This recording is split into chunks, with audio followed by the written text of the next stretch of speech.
In this video cast, we'll look at why some substances dissolve better in acidic or basic solutions, and also if a precipitate will form when we know the concentrations of the solutions being added together. First of all, make sure you've got a piece of paper out so you can write down some of these notes.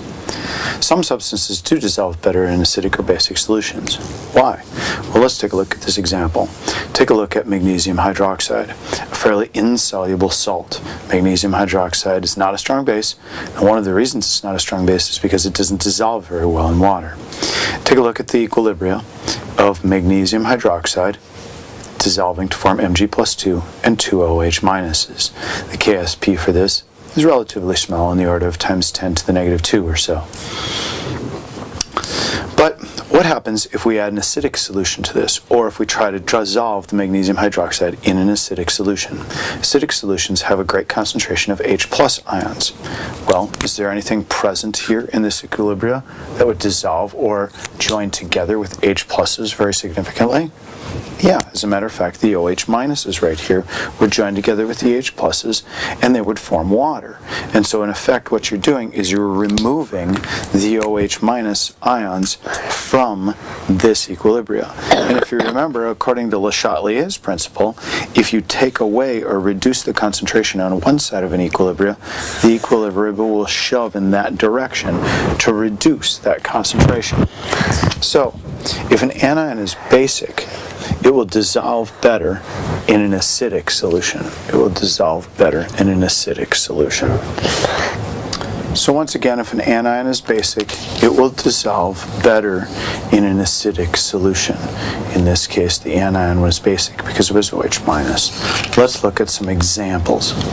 Take out your practice example sheet, and if we zoom in on this question, it says, which substances will be more soluble in acidic solution than in basic solution? And if you take a look and simply dissociate each one of these fairly insoluble salts, you'll see in this case we get nickel plus 2 and 2 hydroxides. And we have the same kind of case that we just had in our magnesium hydroxide example. If we have an acidic solution where there's a plethora of H plus ions, these H pluses would join together with the OH minuses, effectively removing them and then shoving the equilibrium to the right. Take a look at calcium carbonate. If we dissolve calcium carbonate in solution, we'll get some Ca plus 2, and we'll get some carbonate ion, CO3 2 minus. Now, if it happens to be in an acidic solution where there's a great amount of H plus, carbonate right here is known to be a fairly good base, and it will accept the proton and therefore form some HCO3 minus and effectively be removed from the equilibria, shoving it further to the right and allowing it to dissolve more and allowing more of the calcium carbonate to break up. How about BaF2? BaF2 will form some Ba plus 2 ion, and it will also form 2 F minus ions. Well, with the hydrogens around in an acidic solution, it'll join with the weak base F minus, and it will form some HF, effectively removing some of the F minus from solution and shoving the equilibrium further to right. And so all A, B, and C will dissolve better in an aqueous acid solution because there's H plus around and the anion is basic. Let's take a look at AgCl. AgCl, on the other hand, is going to give you a little bit of Ag plus, and it's also going to give you some Cl minus. Now the Cl minus, remember, came from a strong acid, and it doesn't want to go back to be becoming HCl, and therefore even though there's H pluses around, it won't join very much with the Cl minuses because it doesn't want to become HCl at all. And so no, this one will not dissolve better in an acidic solution. Well, metals can also act as Lewis acids, and they can be electron acceptors. And so our problem with the silver ion could also be solved by taking that metal silver and making it be a Lewis acid. Therefore, metals like zinc, aluminum, tin, lead, and silver, the one we just talked about, that wouldn't dissolve real well in an acidic solution could act as a Lewis acid, and therefore be good electron acceptors. Well, these could join together with good Lewis bases and form something called complex ions and allow things to dissolve better together. So for example, let's say we have our AgCl once again. AgCl will form Ag plus and Cl minus. Ag plus and Cl minus, just a little bit of it. Now, in a basic solution, like for instance in NH3, the silver ion will form together with the NH3. The silver ion will form together with the NH3, and notice the NH3 has an unshared pair of electrons that it could donate to the Ag, making the silver be a Lewis acid and the NH3 acting as a Lewis base. And it can form this thing called a complex ion where the silver joins together with two ammonias, and it still has its +1 charge because ammonia, of course, is neutral, but more of it will dissolve. And remember, if you take and you remove some of this silver from the solution, now all of a sudden the equilibrium shifts further to the right and silver chloride becomes more soluble. So in the top here, in our notes, we saw how some substances could be more soluble in acidic solutions. And in this case, we found how some substances can be more soluble in basic solutions because they'll form complex ions and dissolve better.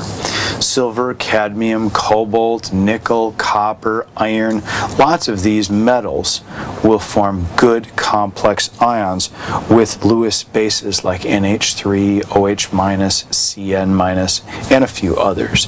If we take a look at page 750 in your textbook, they've got a really nice table of a bunch of complex ions that form. And if we zoom in on it just a little bit right here, you can see silver forming with ammonia, the one that we just showed. You can see here how cadmium +2 will form with bromine, a Lewis base by itself. Chromium will form with some hydroxide, copper with some ammonia, copper here with cyanide, nickel and iron +3 all form some complex ions with cyanide. When these form, they all have their own equilibrium constant as well. And instead of calling the equilibrium constant for a complex ion, they call it the equilibrium constant for the formation of a complex ion, and they call it K sub F. You don't see these too often, but we will see some of them in our qualitative analysis scheme coming up in the next few weeks. Also, some metal oxides and hydroxides dissolve better in acids or bases. As a matter of fact, they can dissolve better in either one. This is a process called amphotericin. Aluminum, chromium, zinc, and tin are good examples of things that can do that. Take, for example, aluminum hydroxide. When it encounters more hydroxide, or an excess amount, it will form the complex ion AlOH4 with a -1, which is aqueous, and it will dissolve further. Because aluminum hydroxide, of course, is insoluble, but if you add more base to it, it will become it will become soluble and therefore dissolve better.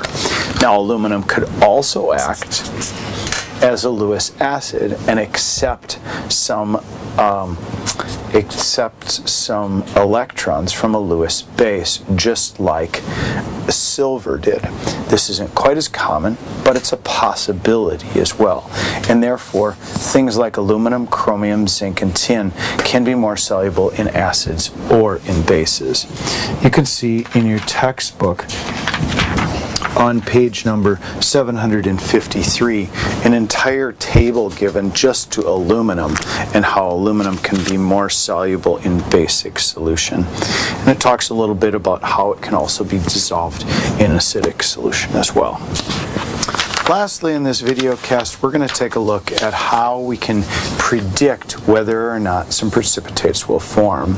So take out your sample equation, sample problem sheet if you don't have it out already, and let's look at sample problem 17.6, where it says, will a precipitate form if 0.1 liters of 8 times 10 to the negative third molar lead nitrate is added to 0.4 liters of 5 times 10 to the negative third sodium sulfate? When they ask you if a precipitate will form, what the first thing that you're going to have to do is take a look at the two reactants. In this case, lead nitrate, and the second one is sodium sulfate. The lead nitrate and sodium sulfate will be combining together, and you need to write the equation and figure out what is the insoluble salt that will form. So in this case, lead nitrate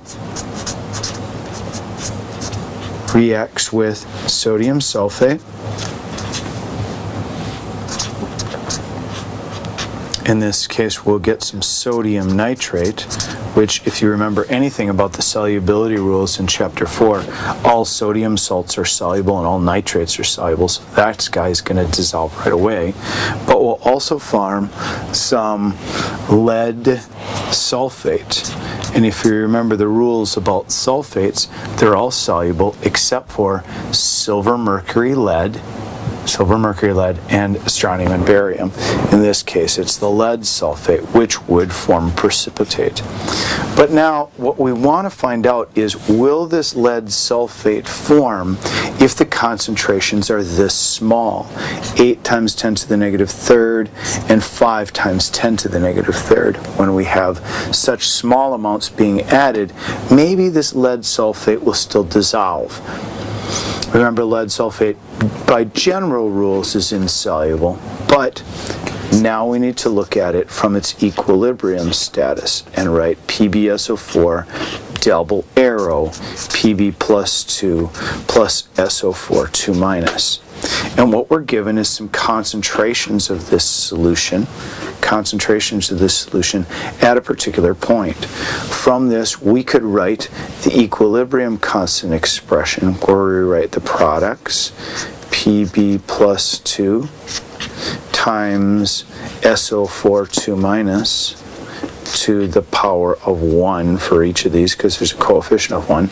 But now it's not at equilibrium. And if you remember back to Chapter 15, what do we call this expression, also called the law of mass action, when it might not be at equilibrium? We don't call it K, we call it Q.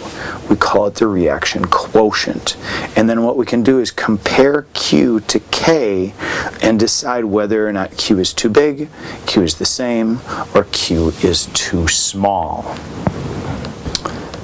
Well, if I look up the KSP in the back of the book for lead sulfate, PbSO4, it's 6.3 times 10 to the negative 7th, and so I'll have something to compare to once I calculate the reaction quotient, and I can decide if it's larger or smaller. If I look back at the question now, there's two solutions that are being added together.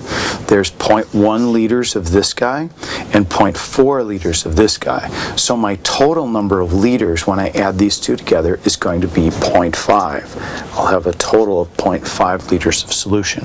What I need to do then is figure out what is the concentration of each of these salts once I've added them together. And if you remember the molarity triangle, molarity is equal to moles divided by liters. What I need to do then is find out the number of moles of each salt in there and then divide it by my 0.5 liters. Once I have that, then I'll be able to plug the concentrations into the Q and then compare it to KSP. So let's find the number of moles in each. For lead, I was told there were 0.1 liters of it, and there are a concentration of 8 times 10 to the negative third moles per liter, or molarity. Once I multiply those two together, I get that there are 8 times 10 to the negative fourth moles. Now I'll take that and divide it by my 0.5 liters, and I get that the concentration of lead now in there is 1.6 times 10 to the negative third molar. This is my concentration of lead ions in the solution. Secondly, I'm told that I have 0.4 liters of the sulfate ion, and that has a concentration of 5 times 10 to the negative third moles per liter, or molarity. When I multiply those two guys together, I found out that there are 2 times 10 to the negative third moles times 10 to the negative third moles. I divide that by my total liters now once I mix the two, 0.5 liters. And once I divide 2 times 10 to the negative third by 0.5, I find out that my SO4 minus ion concentration is 4 times 10 to the negative third molar. This is my sulfate ion concentration. So my lead ion concentration is here, my sulfate ion concentration is here. I want to take those and put them into my Q expression right here. So Q will be equal to the lead, 1.6 times 10 to the negative third, times sulfate, 4 times 10 to the negative third, and they're both to the first power, of course, because both of them only have one of them dissolved in there. And then when I multiply those together, I will get a Q of 6.4 times 10 to the negative sixth. Now I need to compare the Q to my KSP. Here's the Q, and right up here is my KSP value. Now remember, you can take each one of these, the K and the Q, and write them over 1, because really it's a ratio of products to reactants. Products on the top, reactants on the bottom. You can see that the reactants are the same, but what about the products? Are there more products than what there can be? Remember, there can only be 6.3 times 10 to the negative seventh. Or are there less products than there can be? In this case, this number is larger than times 10 to the negative seventh, and so there's more products than what there should be right now. And so we'd say, yes, a precipitate does form because there's more of the products, a larger concentration of products than what the equilibrium can handle. It can only handle times 10 to the negative seventh amount.